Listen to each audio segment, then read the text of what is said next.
તો મિત્રો આજે આપણે ડાપણની દાળ વિશે વાત કરીશું. ડાપણની દાળ એ ત્રીજા નંબરની દાળ હોય છે, જે મોઢાના ચારેય ખૂણામાં આવેલી હોય છે.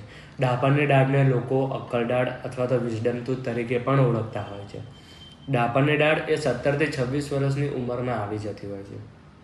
આદિમાનવના સમયમાં આ દાળનો ઉપયોગ કરી શકતા હતા, કારણ કે એ સમયે ખોરાક કઠણ હતો અને કાચો હતો, પણ આજના સમયમાં ખોરાક પોચો અને રાંધેલો છે. ડાપણની દાળ એ બીજા દાંતની ગોઠવણમાં પણ તકલીફ ઊભી કરતી હોય છે, અને ઘણા કિસ્સાઓમાં તો એવું હોય છે કે ડાપણની દાળ આડી આવતી હોય છે, જેના કારણે લોકોને દાળમાં ખૂબ પેઇન થતું હોય છે, પેટામાં સોજો આવી જતો હોય છે, જડબું ઓછું ખુલે છે, માથું દુખાય છે, તાવ આવે છે. આવા ઘણા બધા પ્રોબ્લેમ થતા હોય છે.